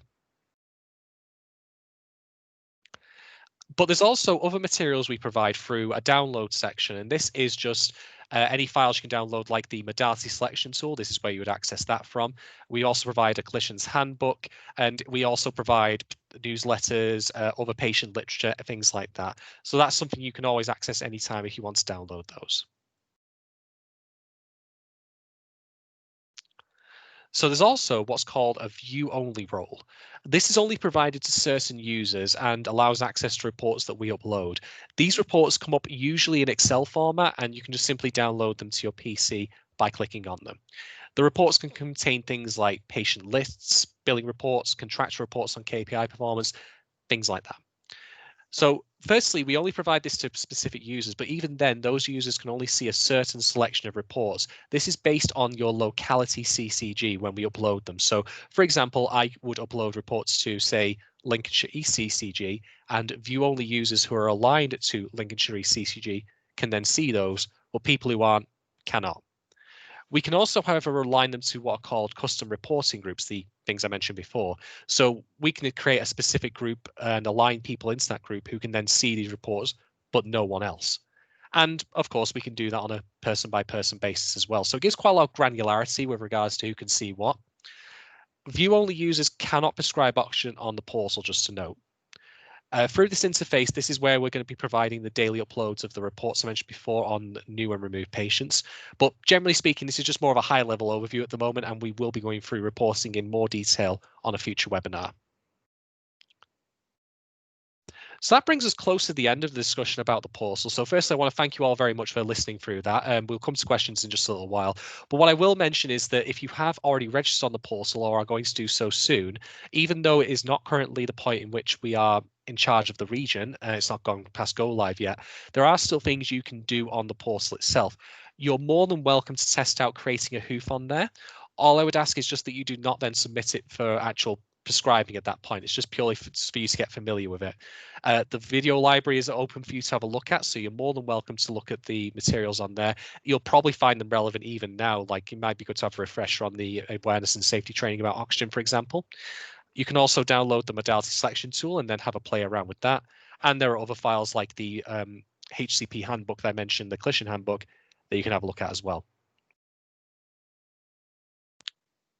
So just one other thing before we go to questions is that this is going to, of course, be an ongoing learning experience. If you're not immediately familiar with our portal, then it will take, you'll have to go through the video, have a look at it, get familiar with it firsthand. If you do, however, have any comments, feedback, issues or queries, feel free to email them to boc.hopnhs.net. I'm on that inbox. I'll respond to you and I'll be able to give you a hand with that. I'm more than happy to give you whatever assistance needed to get you on board with the portal and help you with it. But otherwise, thank you very much for listening, and we'll open the floor now to questions.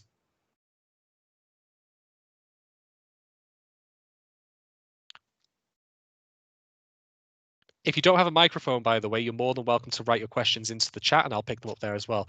But I can see that we have one from Stephanie Holiday. Hi, yeah, I'm just, it's just a query. You might have covered it and I might just have missed what you were saying, but that's okay. We obviously when we have patients in hospital, sometimes all we want to do is check what the current the patient's current prescription is. Yes. Is that something that we still do through the call centre, or is that something that we can check through the portal? You can check that on the portal.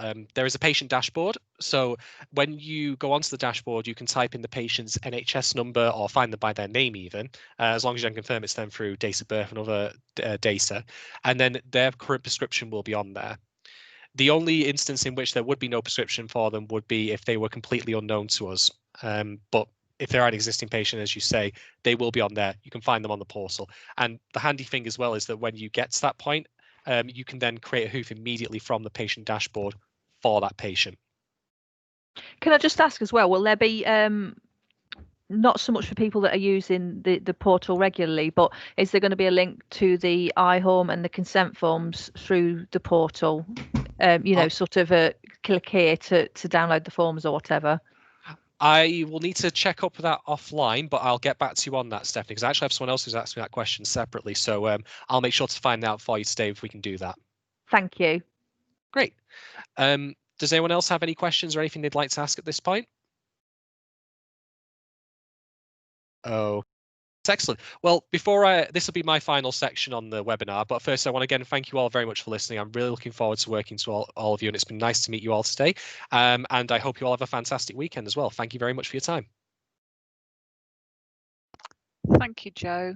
So we'll move on to a section that's key for us, safety. So we really couldn't do a training session with you without covering safety. It's our prime focus to protect both our patients, our employees, and the communities in which we're operating. So we wanted to spend some time with you today to highlight to you how, following the submission of the hoof, our safety culture is implicit in all stages of our engagement with patients and with yourselves. So over to Hazel and Claire to cover safety. Here we've got an example of our patient handbooks and equipment manuals, and throughout our adult and paediatric manuals, it highlights our concerns of smoking, and that's whether it's normal cigarettes or e-cigarettes whilst using oxygen. So for paediatrics, we're targeting carers, parents, older siblings, and then of course for adult patients, it's the patient themselves and then anyone else in the property as well. Our equipment manuals look at all of the equipments that we offer, and they are available to hand out and also online. And we talk about how to use the equipment. So the patients during the install and followed up with the written document know how to use their equipment safely, and looking at do's and don'ts, again reiterating safety, cleaning and maintenance, and basic troubleshooting is available through our literature, supported then through our PSC, where they can go through potential video calls or telephone calls, how to troubleshoot further before the engineer goes out. Thank you, Claire. Make every contact count is something we're really pleased to have started and continued working with, I think, the last 7-8 years now. So it's in partnership with the NHS, where we've recognised that our technicians have a unique opportunity on entering patients' home to make change if there is something that's seen wrong, and also just to make a change and utilise that moment while they're there. And it's really very much ensuring that we're delivering oxygen, but we're not a delivery service in comparison to, say, your Amazon delivery or shopping delivery. So what we have is a MEC range of literature. So this has all been signed off through the NHS, and we see it as sort of almost a campaign approach. So we've got winter health that gets issued for our patients, about warmth, keeping active, nutrition, trips and falls MEC, heat wave MEC, managing breathlessness, and that's also taken from our clinical services and our physios and nurses input. And there you can see there's medication compliance. So to give you a little bit more information on that, it was being flagged to us by our technicians that they would go into a patient's home and find that there was tablets on the side or stockpiling of tablets, or patients would say, I've been given these, I don't know what they're for and I don't know how to take them.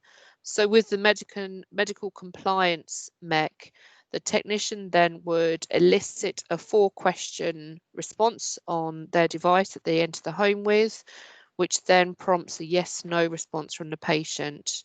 So our technician isn't suddenly becoming a pharmacist. What they are doing is finding out if there's a problem here. So, you know, patients stockpiling medications, that's a worry, isn't it? So this yes/no response would then be escalated to the patient service centre, where our team there would then pass on the concern to either the GP or the pharmacist, who would then pick up the phone to the patient, do check to see if they've done a medicines review, and also, you know, contact the patient so they understand better what they're taking and when. And in some cases, things like Dosset box were put in, blister packs were put in because of this action. So we're looking to expand our MEC range in the future, and hopefully as prescribed you'll see that this is also a benefit to all your patients. Thank you, Claire.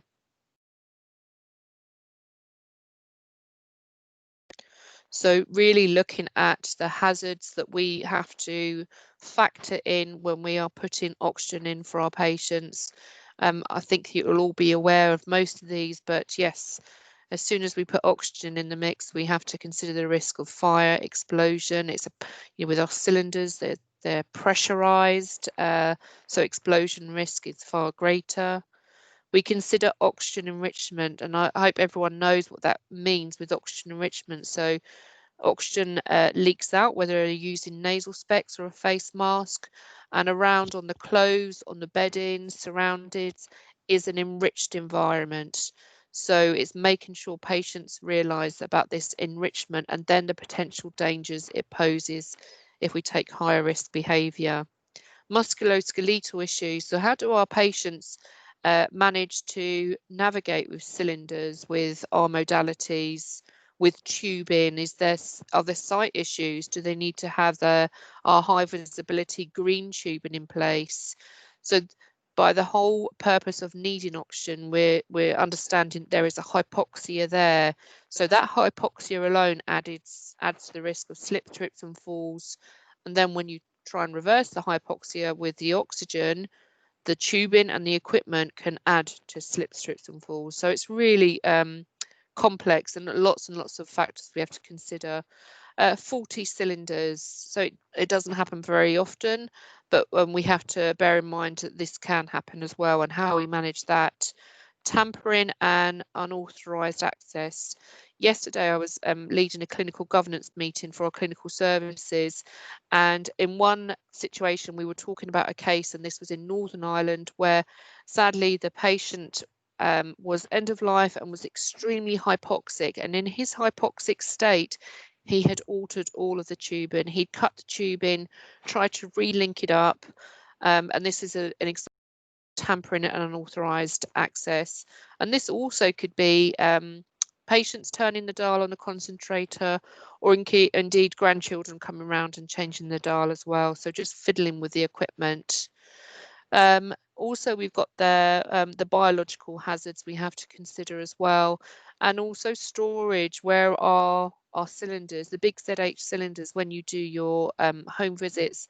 Are they stored in the garage? Are they stored in the shed? They're quite ugly, and we've seen a patient before have a vine leaf plant wrapped around it, and we don't really object to that, but they do need to be accessible for our patients.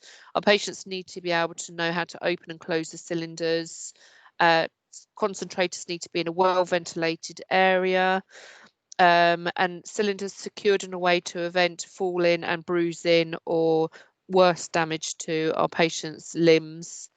And also to go back to the point I just said earlier with Julie about the lock storage. So our liquid oxygen was stored outside, and this is due to it being a potential risk of cryogenic burns, the fact that it's constantly venting off. Our risk assessment won't pass it being in a patient's home at all. So that's something for you all to consider. Will be a change with BOC coming in. So looking at the fire safety and oxygen enrichment, we have a 20-minute rule. So a patient has to be off of their oxygen for 20 minutes, allowing that oxygen enrichment to settle down, to dissipate, to go away, before they can lighten up a cigarette or use e-cigarette, and again for using fires, ovens, etc. So can your patient be off oxygen for 20 minutes? So if you've got a smoking patient who wants to abide by our rules, are they actually able to come away from oxygen for 20 minutes? And if not, how is it ever going to be possible for us to be safe? Because that fire safety risk will still be there. We also have the rule of 3 meters away from an open fire, 1.5 meters away from electricity, so an electric fire. So we're thinking about our oxygen, where does it need to reach? What's our positioning to limit that fire safety? We have fire breaks in situ, as Claire covered in the beginning, and we really value the importance of them staying in situ. So if you were to contact us and say this patient has got no fire breaks, they've changed the tube in, there's no fire breaks, we would that day to put the fire breaks back in. And sometimes it happens where a patient will remove the fire break just below the chin because of the weight and ditch it.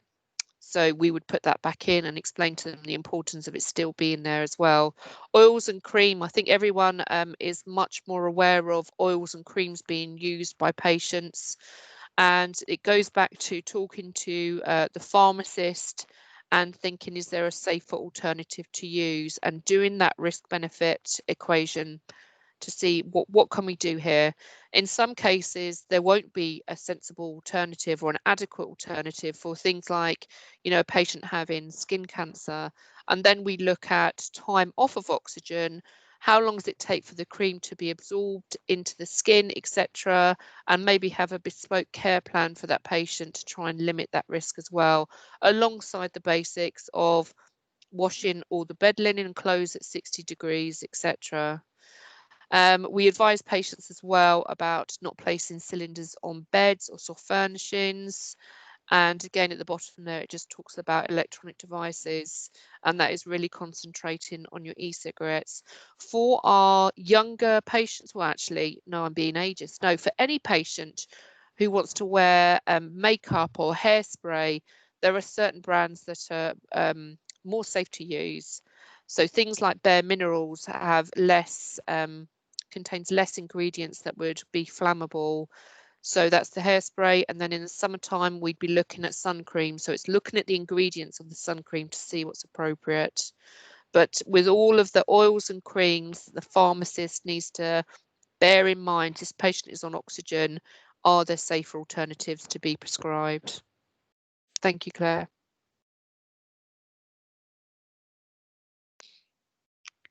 Hi, it's Hazel. So I'm just going to talk you through the desk-based risk assessment and field-based risk assessment process. You're probably all really familiar with that already. So at the PSC, our PSAs ring all patients once we've received the hoof and we've confirmed that we're processing it, and they complete the desk-based risk assessment. You can see some screenshots on the screen there that help guide the advisor. So we have quite a structured process that they go through. And it helps them ask the questions, and then we can capture the responses. And once we've confirmed all the risks and we've addressed them, then we would place the order, and that would go along to the HT, the home care technician, with any patient needs that we've captured, including any COVID risks that have come up during that discussion. So once we've done the DBRA and we're quite comfortable that the order is going to go ahead, then when the technician arrives, he then does his field-based risk assessment. So he's got the opportunity to kind of see for himself firsthand what's going on there in the property. So he'd be looking for hazards including clutter, trips, signs of smoking, including vaping, and drug misuse, etc. So on the rare occasion that the technician believes that installing the equipment could potentially pose a higher risk to the patient or other members of the household, then he or she will contact his team leader and the clinical lead or respiratory advisor and discuss with them what they've observed, and then would reach out to the prescriber, so you guys, to kind of discuss and see what other options are available, with the overall aim being that the oxygen's installed so that the patient is using it safely. And once all the risks have been mitigated, then the installation goes ahead. So they're very aware that on the phone and on the ground, really, of spotting risks and looking out to make sure that everything's safe for the patient. But we don't just do that during the DBRA or the FBRA process. The team are quite alert to that. So we pick things up over the phone. For example, the patient might be ordering more frequently than what they've been prescribed. So we might end up with a patient that's using a higher flow rate than what you've said that they should be, which we would class that as an integrity. Or we could find that the patient might sound more confused than normal or than we'd expect. So we'd flag that as a potential safeguarding. And again, during all the visits, the technicians will be looking for all of the spots that as part of the risk assessment, and then they'd report them back into the patient service centre so we can flag them to you. Some of those could be that as the patient's condition deteriorates, they might require more support as their life on oxygen progresses. So because we're seeing them potentially more regularly than what you are, we just want to reassure you really that we will keep an eye, feedback to you once if we spot anything that really needs an extra intervention. Thanks, Claire. So now looking at series, and there's an example of facial burns from a patient smoking on oxygen. It's sad to say that during the initial lockdown in COVID, we did see an increased risk, an increased amount of patients who were admitted smoking on oxygen in our region, which then triggered a video being made to try and reach out to these patients.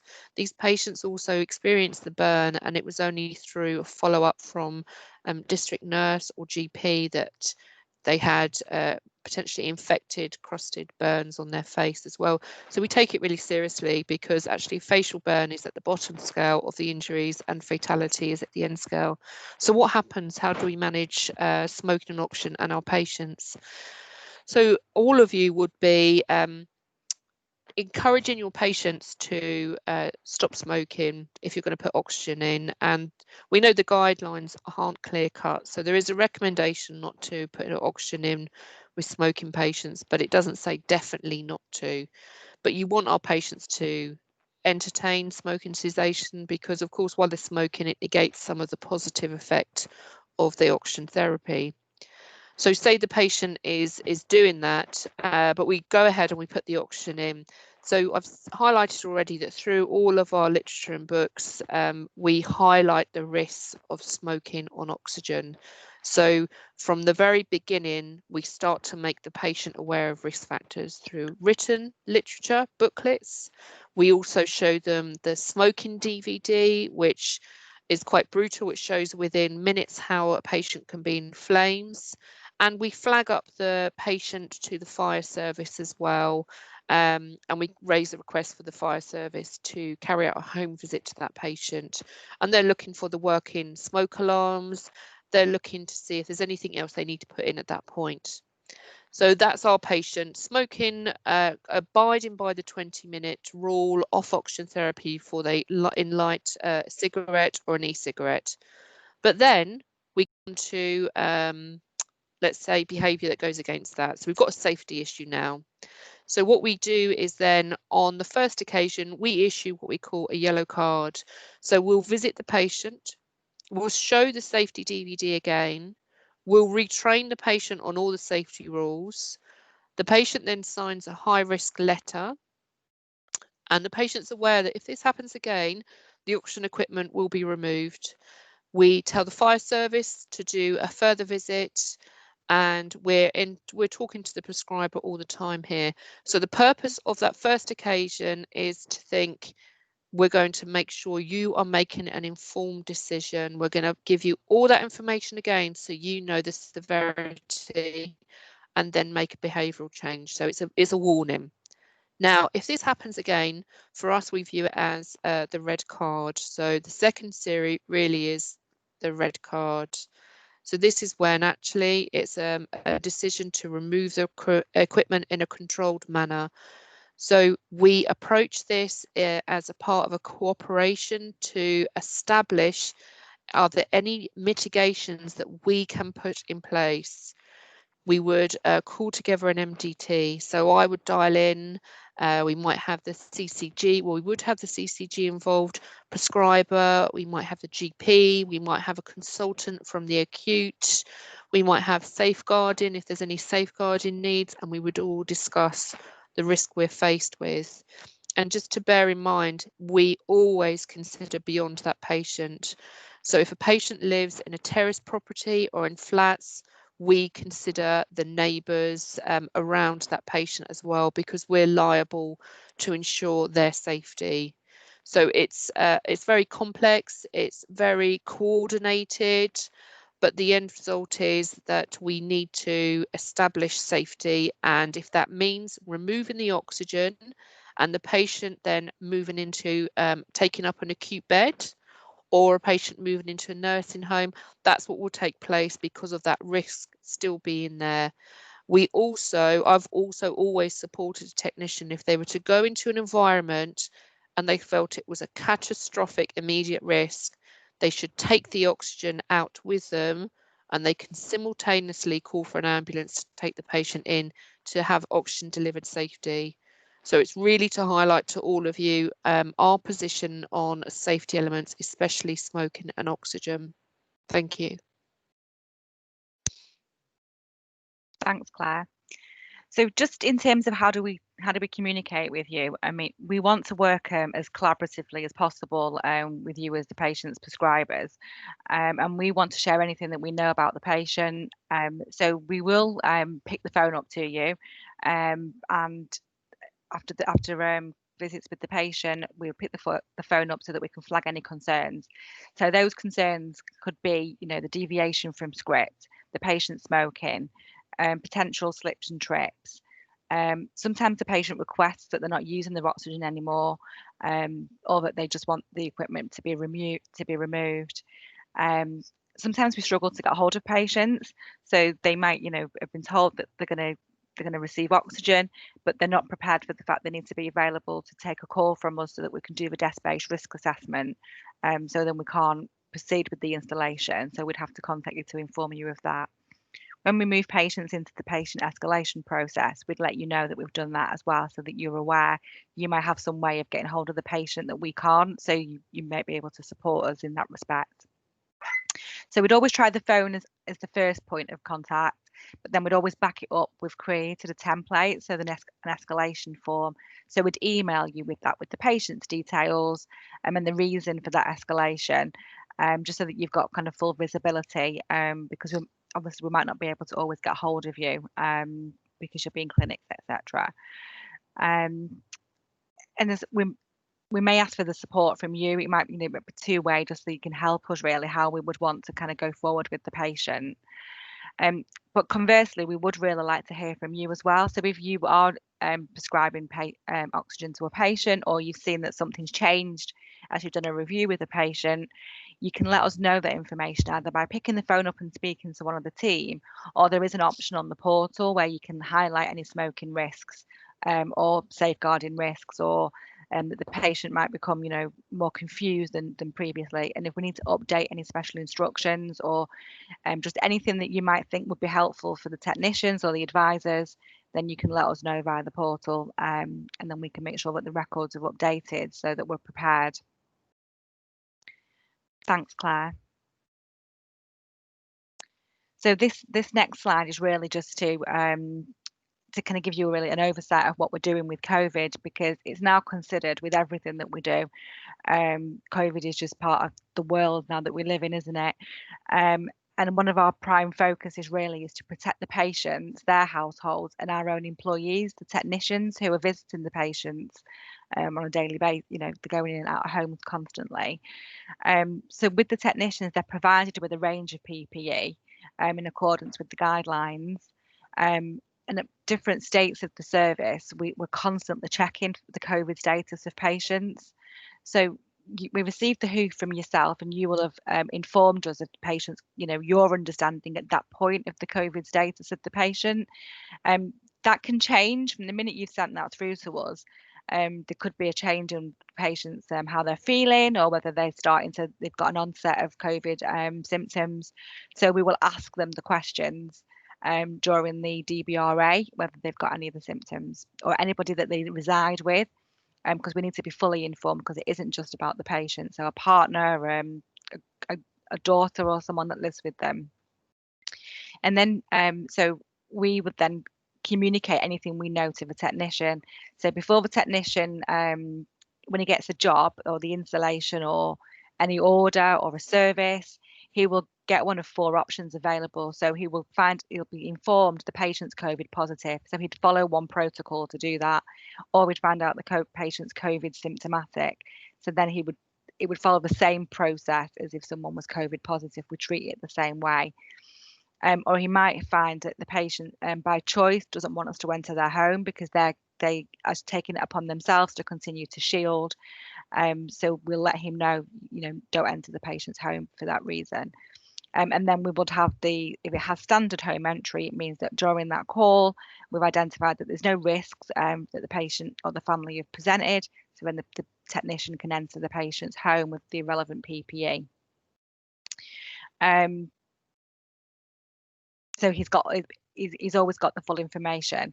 And during the removals, if it's COVID or a household, then we do leave that for 7 days post symptoms before we go and arrange the collection. And then we leave it at the branch for a further 72 hours to make sure that there's no, it's not contaminated and it follows the clean down process. One of the key things that we'd probably ask of you throughout as we navigate through COVID and how it's going to pan out over the next few months would be if you kept us informed of any local lockdowns which might affect the patients or our ability to support them, because they're becoming more and more localized. Whilst we will continue to monitor them and ensure that we're as up to date as we can do, and the technicians, they live within the region as well. When it does come down to it being when it comes down to lockdowns being at the level of university buildings or at really local level, it just becomes harder to keep up with what's happening. So anything that you can share with us would be greatly appreciated. Thank you, Claire. Okay, and any questions from anybody about those safety procedures? Hi, Julie.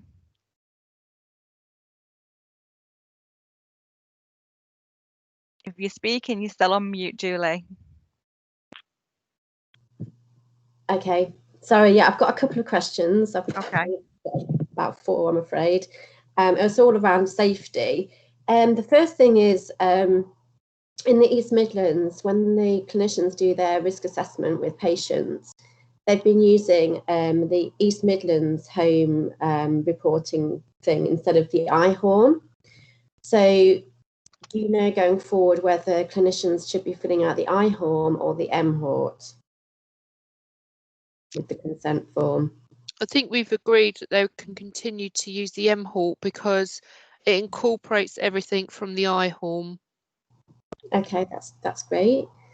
And relating back to creams, one of the biggest questions I get asked is about nasal sores.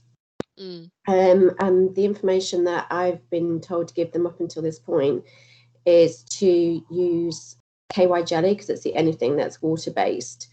I also advise to maybe use a mask for a short periods of time throughout the day, just to give the nose a bit of a break. I just wondered if BOC have any other information they can provide with that. To be honest with you, because it depends on prescribing approaches in different areas as well. So there was something I was advising before. I don't think it was Optilube, but that's the same as KY jelly, but it's actually turns out to be quite expensive. So it'd be great if all the prescribing groups decided on their own formula, what they said to recommend, but they don't. And this is the same with all oils and creams. We are a bit stuck. If a patient has nosebleeds, or we've had patients who've had a hole through their septum because of the oxygen, this is when we look at something like Airvo to see if that can help. But you're right, Julie, apart from that, it would be face masks to nasal specs. But I don't know, Joe, did you want to say something? I just wanted to very quickly return to Julie's point about the eye harm there. Oh, okay. On the portal at the moment, when it has those tick boxes I showed earlier, it just mentions the eye harm, which you mentioned there was a different form for East Midlands. Can I very quickly take the acronym for that? Because what I will do is I will ask the portal be updated just to say eye harm or the other one in the case of East Midlands, so it's not confusing for yourselves as new prescribers, because we have agreed to use that in place of the eye harm. Yeah, it's the MHORT, so it's EMHORT. What I can do is I can email you a copy of that over to you. That should be necessary, but if it's just EMHORT, I'll just add that onto the text on the portal when you tick that tick box to say it can be the eye harm if you're not in East Midlands, or if you are, you can tick that one instead. And that way it's clear for everyone, and that should keep things nice and simple. And I'll just mention to Stephanie, who's in the audience as well, I still have it on my notes to follow up about your question about those being available on the portal. So I will have an answer back to you later today regarding that. Yes, so sorry, just to go back there, Julie, there isn't anything else specific or magical that we have for the nose. Okay, that's great. Thank you. Did you have any more? I thought you said you had 4 Yeah, questions. I just have another one, and that's about raising series. So you mentioned about the HCP escalation. So would clinicians and myself, make a phone call, or obviously I won't be able to write it on the patient on the portal.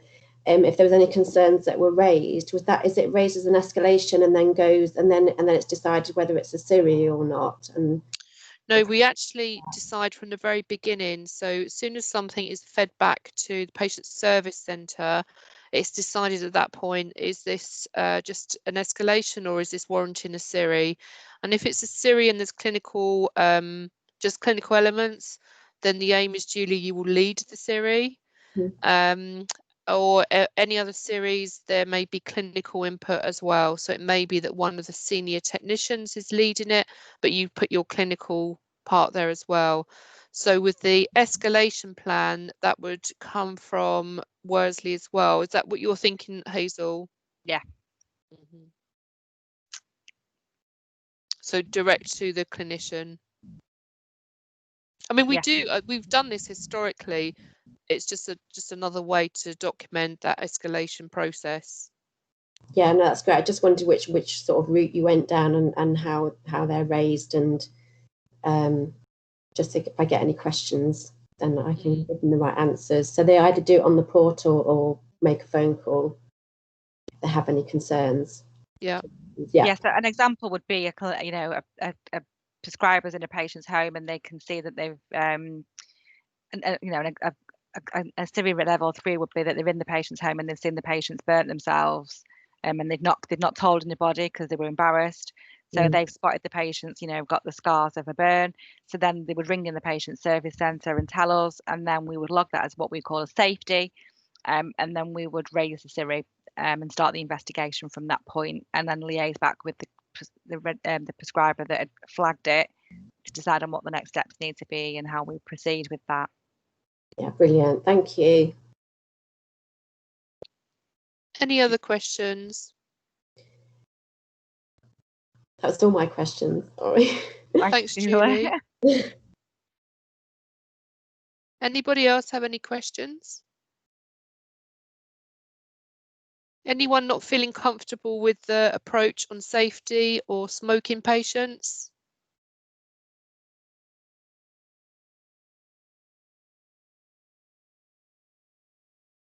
Okay. So no other questions. Shall we move on? Okay. So bringing today to a close now. Thank you, everyone. I hope you found this session useful and that you now feel comfortable, that you know how to engage with us and how to use our portal from Monday the 19th.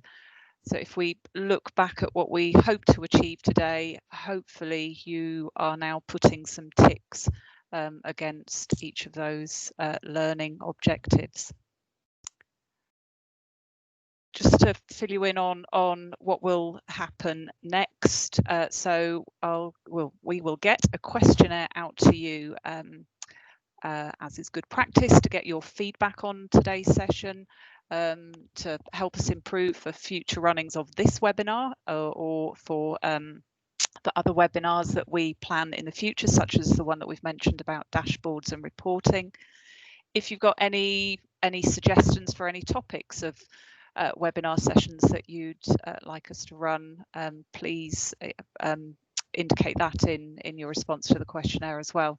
Or if any questions come to mind after we end today about what we've covered, please feel free to contact us, and on the last slide and in this slide pack that you'll receive, you'll see our contact details.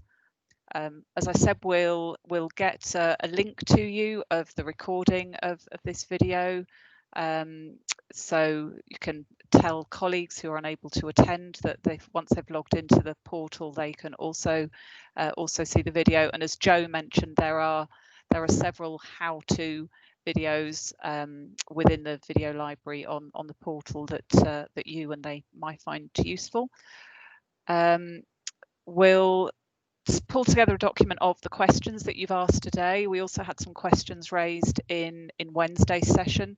We'll compile a single document and we'll put that on the portal in the download section, so that gives you another reason to register for it and to log in.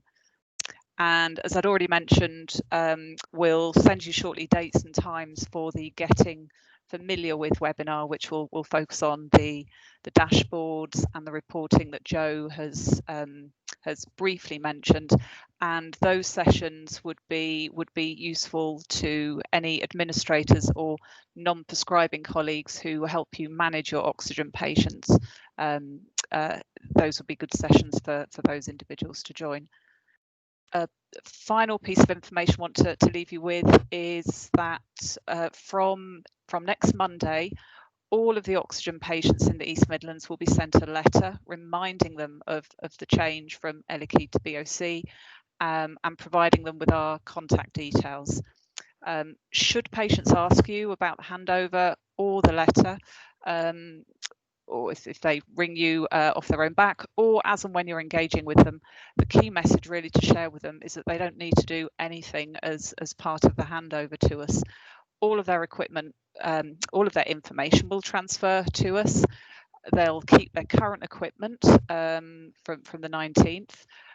Really the only change for them is that they will need to know our phone number to call us about oxygen equipment refills or technical issues that they have. The letter will include it's got a small voucher on the bottom of it that they can cut off and leave it by the phone or pin it on a notice board, so that they've got a reminder of the number. But if they do forget and they still call the Air Liquide number, certainly the 0808 number, which is what most of them use with Air Liquide, that number will be transferring to our patient service centre. So it just leaves us to say we look forward to working with you from Monday the 19th. Please remember, until that date, any questions about existing patients or any new hoofs still need to go to be addressed to Air Liquide, and we look forward to working with you from Monday the 19th. So thank you all for your participation, and we'll end the session for today. Thank you. Thank you very much, everyone. Thank you, everyone.